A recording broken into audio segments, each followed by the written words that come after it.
influencing popular culture, politics, and everything in between. The local station takes you ringside as we discuss the crazy world that is professional wrestling. This is Going Ringside with the local station. Hello there, and thank you for joining us today on another episode of Going Ringside. So glad you could be with us today. I gotta say, 2024 is becoming a star-packed year here on Going Ringside.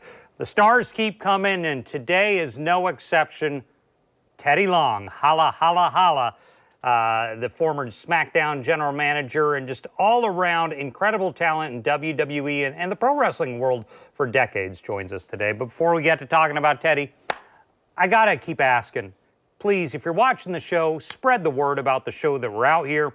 We're a little more than a year old now, trying for the wrestling universe to kind of take notice of what Going Ringside is doing out here, bringing you some of the biggest star interviews in the entire industry, almost week in and week out. As well as touching on some of the biggest subjects in the wrestling world and its history. So please keep spreading the word in wrestling chat rooms, on X, trying to get more of a presence on X or Twitter. So please keep sharing the show, letting people know we're out here. Of course, Going Ringside on Instagram and at Going Ringside on TikTok. Daily updates of the wrestling world. Check us out there. Give us a follow as well. And I want to thank you for joining us today. Today, I'm so excited about the guy we have on the show. Been sitting on this interview for a little while, wanted to get it out there, and that would be Teddy Long. Teddy Long is one of those ones who worked,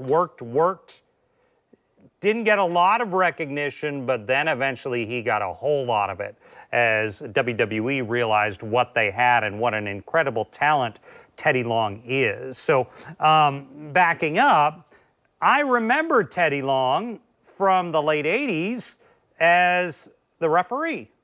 They'd talk about Theodore Long or Teddy Long.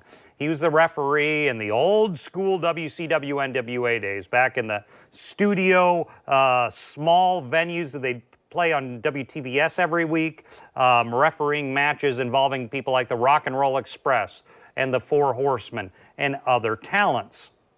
So I knew who he was, and if you watch a referee week after week after week, you start to remember the names of the referee. You may not pay attention to them, but they're there on, match after match after match. You start remembering names like Mike Chiodo or an Earl Hebner, or a Dave Hebner. Well, I remembered Teddy Long. Teddy Long was a guy who was involved in a lot of the matches. He was the ref. But then as the years went by, he continued with WCW, and we're going to talk to him about this. And looking at it, he was hanging out with Kevin Sullivan and Eddie Gilbert. Kevin Sullivan we had on his show. You can go back and watch his episode right now. It's a really good episode. They were able to convince WCW to kind of help get him into a managerial role, working with Jim Ross at the time. So then he starts managing. And I remember Teddy Long most for the two tag teams he managed in what is my favorite era of tag team wrestling and pro wrestling history. That would be the late 80s, early 90s WCW tag team division with Doom, the Skyscrapers, Road Warriors, Steiner Brothers, Samoan SWAT team, the Miracle Violence connection with Steve Williams and Terry Gordy. Just a great, tough guy division, like the toughest I've ever seen. And so he starts managing Doom. Doom was Ron Simmons and Butch Reed. We've had Ron Simmons on the show, episode 16. You can go check out Ron talking about his time on Doom. And then he eventually moved on to manage the Skyscrapers. You might remember the Skyscrapers. They had two iterations. They had Danny Spivey, was originally tagged with Sid Vicious. Sid Vicious gets injured, and they bring in this new guy who no one really knew much about named Mean Mark Callis. This was a couple years before the man, Mark Calloway is his real name, went to the WWF and became The Undertaker. And the longtime friendship between Teddy Long and Mark Calloway, the Undertaker, was formed back in those WCW years. And he stuck around for WCW for a while, until the mid-90s, managing a lot of guys. Johnny B. Bad, I saw, was one. I think he might have managed Marcus Bagwell for a while, and a bunch of other guys in WCW. So he established his credentials as he was a decent, worker in the wrestling world. But I don't remember Teddy Long a lot. I remember him a little from his WCW time, primarily for his tag team managing. But I really took notice of him late 90s when he showed up in WWF. He comes in as a referee again, but then eventually they have him manage a guy you may not remember named Rodney Mack. The only thing I remember about Rodney Mack is his manager, Teddy Long. Teddy Long came into his own. He would come in and do the holla, holla, holla, get down with the Brown, and people got it back to Mack. He really played this over-exaggerated version maybe of himself, and he would have the white boy challenge with Rodney Mack. Get any white boy to come out and challenge my Rodney Mack, and he was just entertaining. And Vince McMahon and WWF really started to realize this guy's got serious on-camera talent. He was really good. They gave him more managerial roles, but Teddy Long was a made man eventually by the early 2000s when they'd switched, become WWE, and Teddy Long was made the general manager of SmackDown. And he became essentially the on-camera boss, alongside other GMs like Vicky Guerrero and Stephanie McMahon. We talked to him about this in this interview. And he just had a long, continued run in WWE as the on-camera man in charge. That goes back and forth. It's wrestling. You understand he's on top, then he's not, then he's on top again. But he's just a great guy. He's really nice. Loved the chance to sit down and chat with Teddy Long. And I do want to point out one clerical error. This interview was shot before the Vince McMahon scandal happened. We talk a lot about Vince. We don't talk about any of his scandal that's come up in the last few months because we sat down and talked like weeks before the McMahon scandal broke, in case you're wondering when we talk about Vince a lot. But just a fun interview. Teddy Long's a fun guy, very good, very talented, worked with everyone from the 80s to today, still very relevant. And he says he still comes to WWE whenever they call because they're willing to pay him. So here's our interview without further ado with Theodore Long, Teddy Long, whatever you like to call him. Holla, holla, holla. Here he is.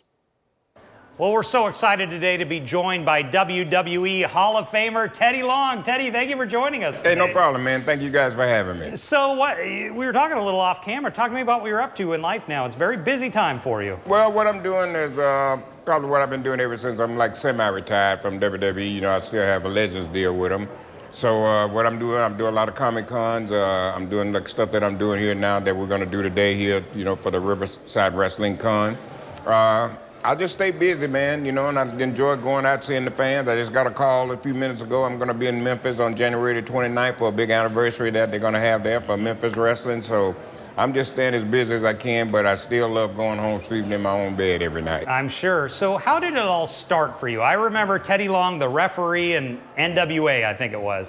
Is that where it started? That's where it started. The way the referee started is I had the job putting up the ring, taking the ring down. That was the first job I had. Yeah. So I took the ring to Marietta, Georgia one night, and around 7 o'clock, everybody was getting ready for about showtime. There was no referee. So the promoter came to me, Louise Manning. This lady is alive today. I talk to her every once in a while because I always let her know that it hadn't been for her. You know what I mean? She made all this possible, and I did too, but she gave me the chance.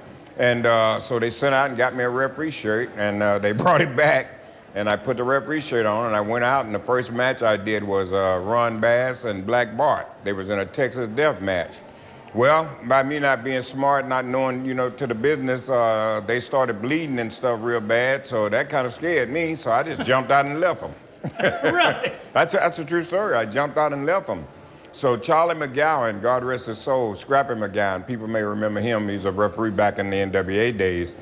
He was the timekeeper and ringing the bell, and he looks at me, he says, "What are you doing?" He starts cussing me out. "God damn it, get back in there."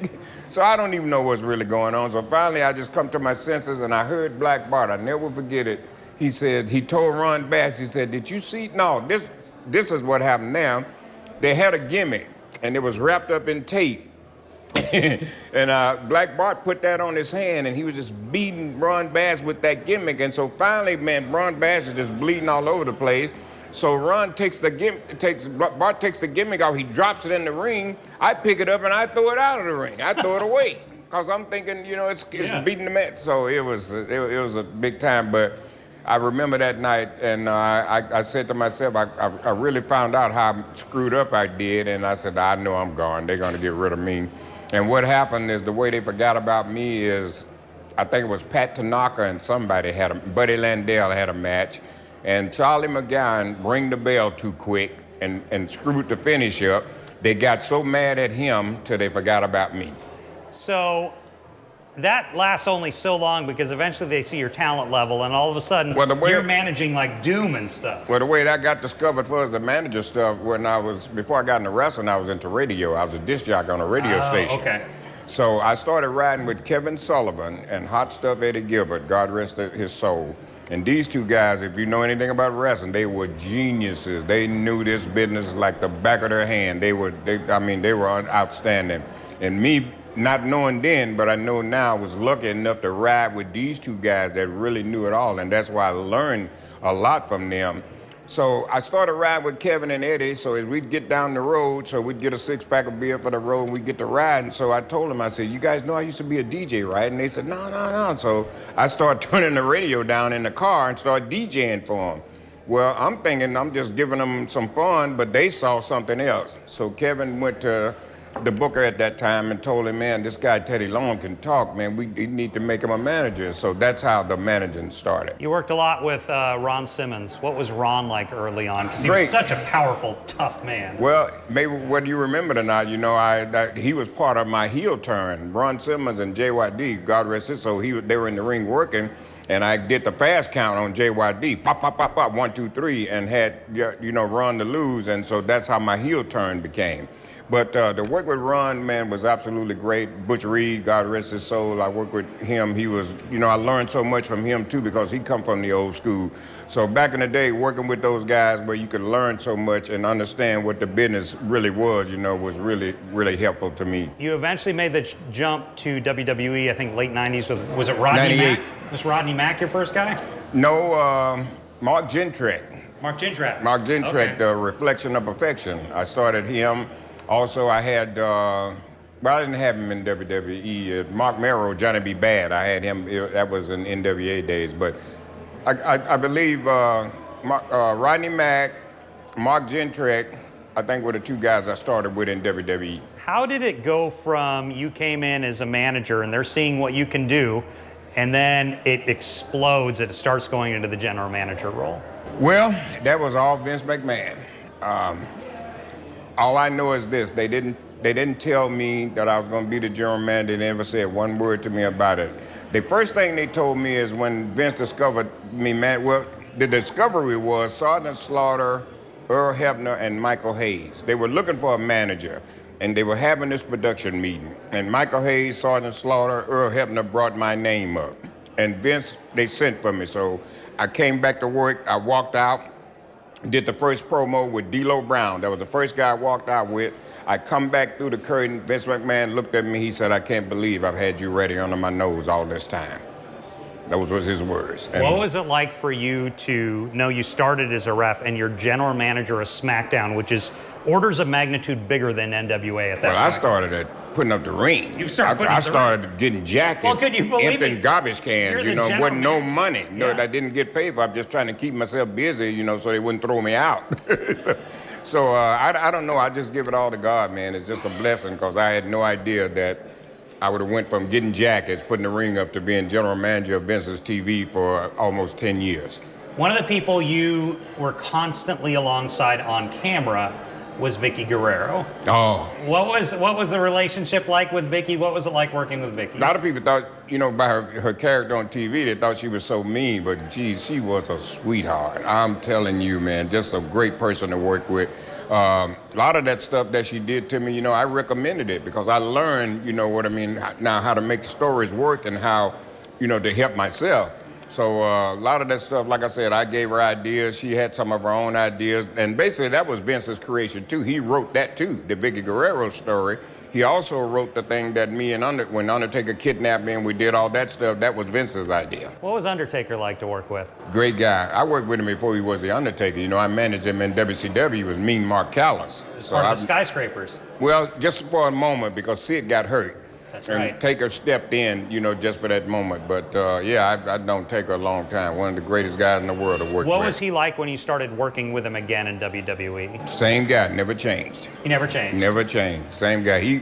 He was down for it, you know, for me being a part of that story, you know what I mean? Because he told Vince, we got the right guy. The fact that he didn't change, is that a reason why you think he was so respected in the locker room? Yes. Yeah, he was really respected. I mean, anytime you had any problem, he was like the locker room captain. You could go to Taker would straighten it out for you, you know what I mean? So he was he was a great guy to know. And I always wondered your character, particularly with Rodney Mack. You're on screen. Was that you turned up a notch, or was that... Well, Vince knew what happened to me in WCW, okay? And what I mean, what happened to me as far as the way that they were using me there, you know what I mean? Back in the day, the racism was out there, okay? So Vince, like I did, when the man told me that they wasted me down there, he was telling me then. You know, I didn't understand it then, but as I kept going, I said, now I got it. Now I know why he said that. And that just went from there, man. And what was Vince like? We hear so much about him. What was he like as a boss, as a person? Well, Vince was a man that didn't play. I mean, he was serious about the job, and he wanted you to be serious. And that's right. There's nothing wrong with that. When you're doing your job, you should be out there. You should be serious. And if you lacked or anything, Vince would get right in you. He didn't waste no time, man. He'd get in you right. He'd come out. I saw him leave the gorilla position, walk right down to the ring, and make guys get out of the ring right on TV. Like what guys? He did that one night with Seth Rollins and Kofi Kingston, I believe. I think they was going to a pay-per-view, and Seth was supposed to be looking good for the pay-per-view, and I think Kofi was eating him up out there. Vince couldn't take it. He jumped up, got out of his chair, went down to the ring, and made him get out. Really? In front of all the people. Took him back, talked to him, told him what he wanted, then sent him right back out there. Let's get this right. You were also there kind of in charge on camera when Cena and Batista kind of start to rise. What was that like? What were they like? Well, they were good. Batista, I had a chance to meet him when I first went in WWE. I went down, I was still refereeing, and they asked me to come to Louisville, Kentucky to do something for OVW.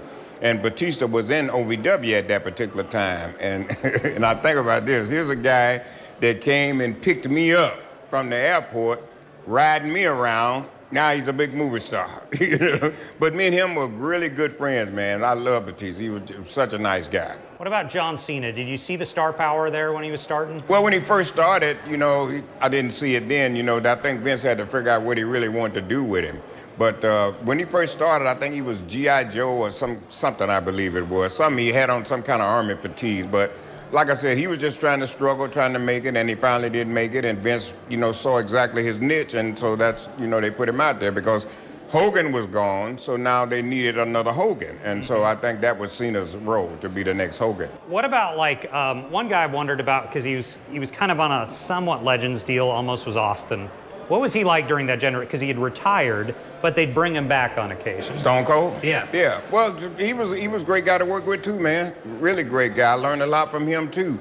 And you know, there's some guys sometimes when they know stuff, you know, that's in-house, you know, they don't share it. But Steve came to me and he told me, he said, the old man loves you. He said, don't screw this up.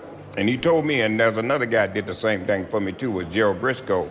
He said, he told me the same thing. He said, the old man likes you, don't this up. Now, that's how Jerry said it, okay? Yeah. So, and I always remember that. And when I went in the Hall of Fame, I went to Jerry, and I saw him there, and I said, I didn't this up.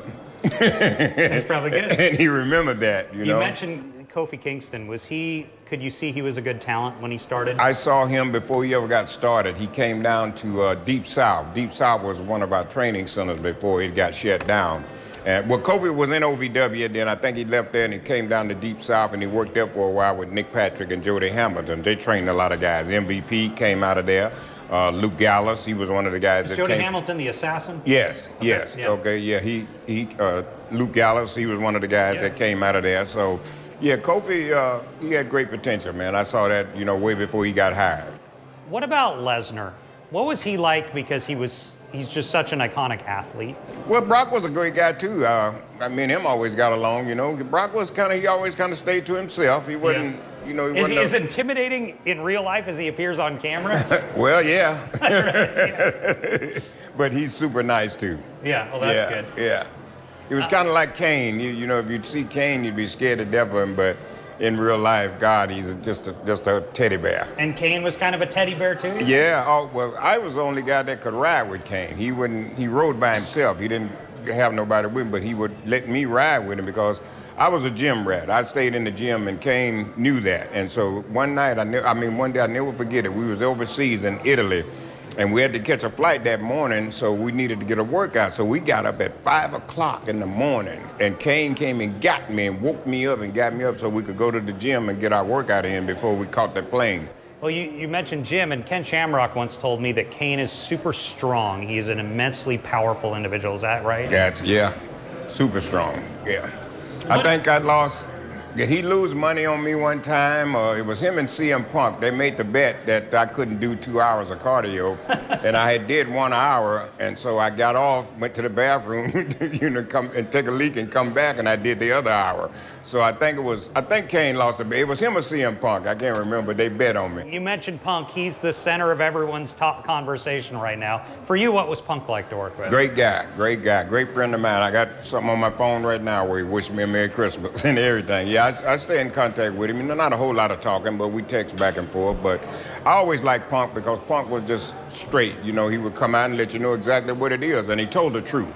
So that's really why I liked him. He told the truth. All the fan gossip, is that not accurate? Not necessarily what real life is like? You can't believe all that stuff. They make up so much stuff. It's unbelievable. A lot of people, I found out about this, and I'm sure you know too, with the internet and all that, they just make up stuff so they can get people to watch it. You know what I mean? I've got a podcast that I do now, me and Mac Davis, and so we interview. And what's the name of the podcast? Road Trip After Hours. Okay. And we just did one. We just had Mike Chiodo on as our guest. Well, when Mac put it together, the headline on there says, one night, Mike Chiodo almost killed Teddy Long. Really? And so here's the story. I used to do all the driving. Okay, now I got because they trusted me. Back in the day, JYD, Butcher Reed, all of them, they wouldn't ride with nobody but me because they felt comfortable. So to make a long story short, that night, we was in Salisbury, Maryland. So I told Chiodo, I said, Chiodo, I'm tired. I said, come on, man, drive a little bit. So I let Chiodo drive. I usually didn't let nobody drive, but I had to get some sleep. So I'm sleeping, and the next thing I know, I wake up, we're in like a tailspin. It looked like we're finna flip over, and so Chiodo's jumped off at the exit, but he takes this exit at about 60 miles an hour, so he almost like flips us. So I wake up, and I'm just cussing, and get out. So then finally I get behind the wheel, but that's the story on how Chiodo almost killed Teddy Long. But you don't want to title that. But you title it makes you think something else. But I learned that's the name of the game. Now, he almost killed him. Well, did he shoot him? Did he? You know what I mean? So that's how you hook. You mentioned Vince, but let's not overlook his daughter, Stephanie. You did a lot with Stephanie over the years. Had a lot to work. What's she like? She was great to work with. Only thing, she was a little stricter than Vince. She was stricter than Vince? Oh, man. She was kind of picky. I remember one time we did this promo, and it was great. Promo was good, but I was also general manager for ECW. So I had 2 suits. So I had one suit hanging on the wall. So when we did this promo, I think the suit come up in the shot, but it had plastic on it and everything. Promo was great. And all of a sudden Stephanie says, well, we got to do that over. And so me and guy were looking, wondering why, and she said because my suit was hanging on the wall, and she felt like if the people look at ECW, they're going to see that suit or whatever. I don't know. But anyway, she made us do it over. And her husband, Triple H, did you notice a change in him when he kind of became a McMahon? Well, you have to change. You know what I mean? Hunter came a long way with them. He learned a lot from Vince, and Vince trusted him and stuff. And so great for Hunter. And I think he's doing a good job now, with the product, trying to get things going. And so, God bless him. Well, Teddy Long, thank you so much for joining us. Hey, no problem, man. Thank you, guys. We appreciate it. Can I get a holla? Holla, holla, holla, player.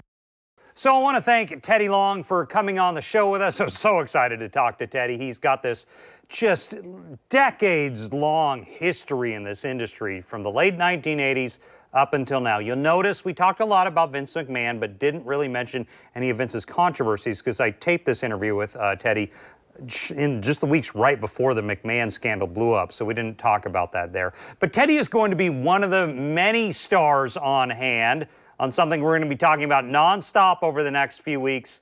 That's River City Wrestling Con. Put it on the screen right now. The star-studded event. I mean, look at this volume. I'm counting, 47 stars announced so far, from Trish Stratus and Sting to, I'm just going to read some for you here. It's incredible. Booker T, Jerry Lawler, and Jim Ross will be there, both together. Mick Foley, Sergeant Slaughter, Eric Bischoff, Ash by Elegance, Jimmy Hart will be there, Sean Waltman, who you knew better as X-Pac. I think Matt Hardy, I think Jeff Hardy might be there. We're waiting to see that, but we know Matt Hardy is going to be there. So it is just going to be a packed house filled with stars of back in the day. Alicia Fox will be there, filled with stars who are current and modern right now. So it is just going to be a packed thing. I would go to River City Wrestling Con, look them up on the internet, go through this list. It's hard to see there because there's just so many stars who are going to be at World Golf Village in St. Johns County, June 8th and 9th. This is the first time they've moved out of Jacksonville south to the very luxurious World Golf Village in St. Johns County, Florida. It is going to be a packed, big, fun event. I'm excited to talk to Sid Vicious, who's also going to be there. So this is going to be a fun thing. Teddy Long, of course, will be there. So do not miss it. Get your tickets now if they are available, because this is a popular event. In addition to the River City Wrestling Con, which we will be at, we will be covering in depth and have a show for you from the event. I also wanted to bring another guest on the show today. That'd be in Northeast Florida, where we're based, a local promotion called Continental Championship Wrestling.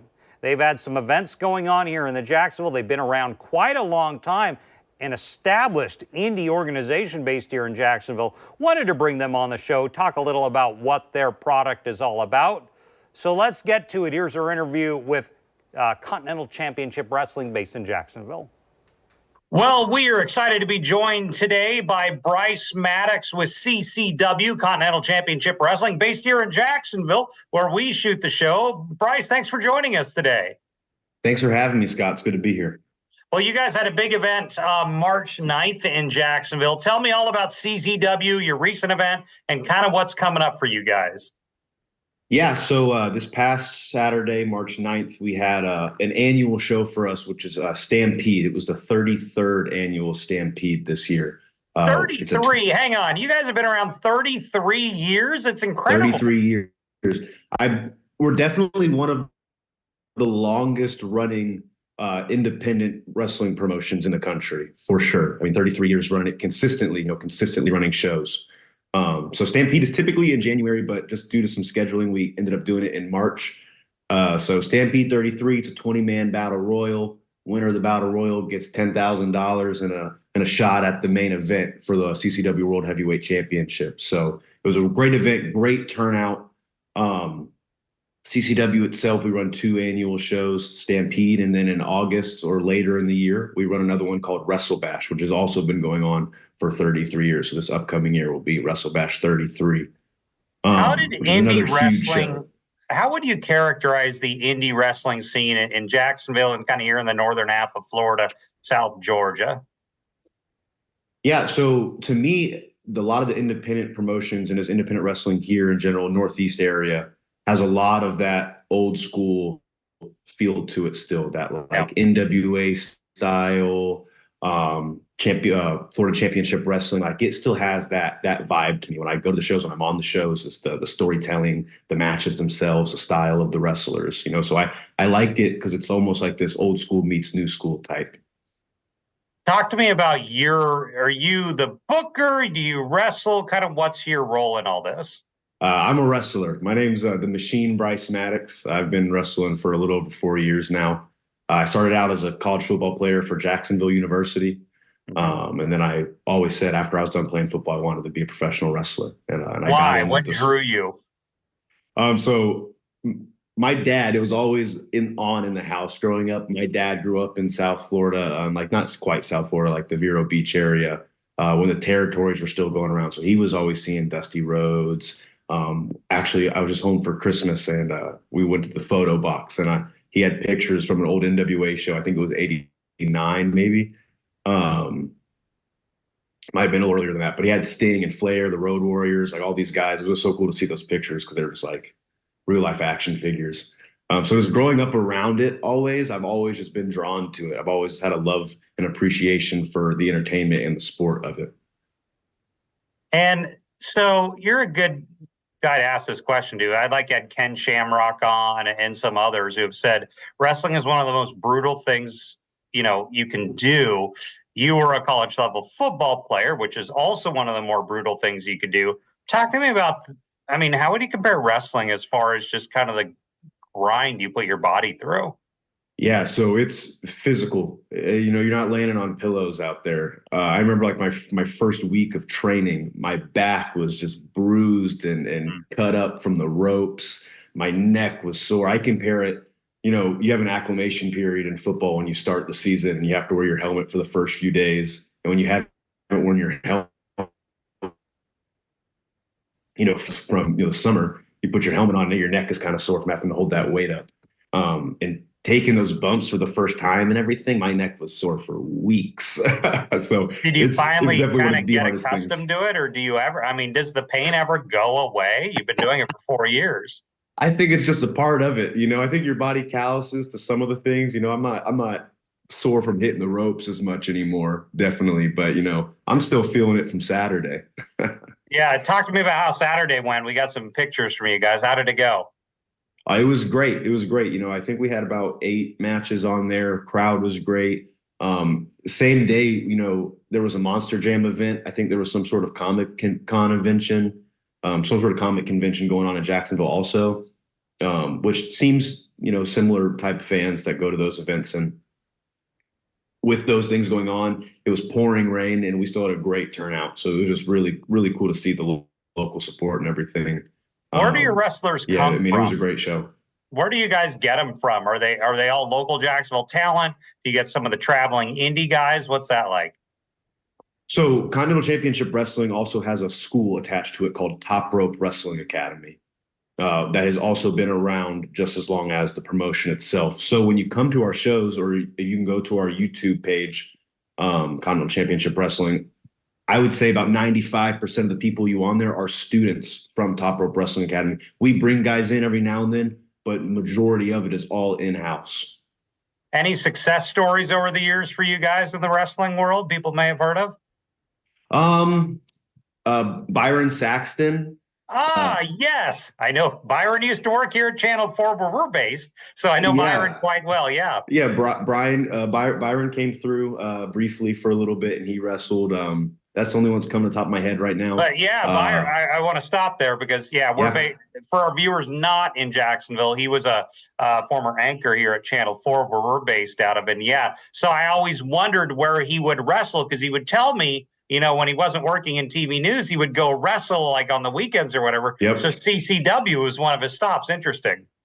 Yes, absolutely. We actually saw him earlier last year. We went and got lunch with him to catch up for a little bit. So he's a great guy.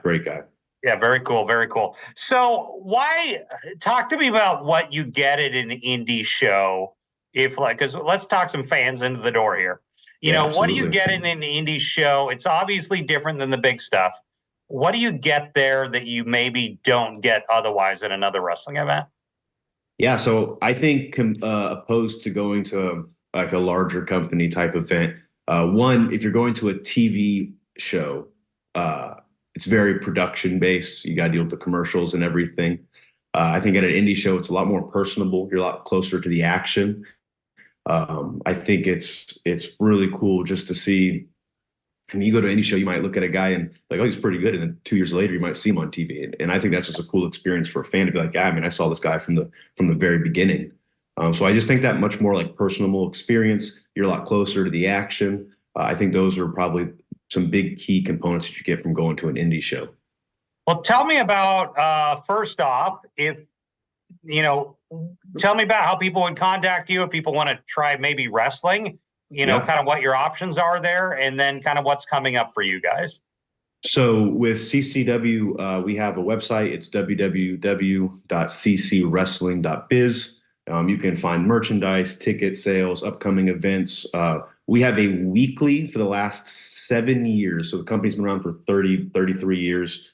But we have a weekly webcast on YouTube every Friday at 6 p.m. for the last 7 years. Haven't missed a day.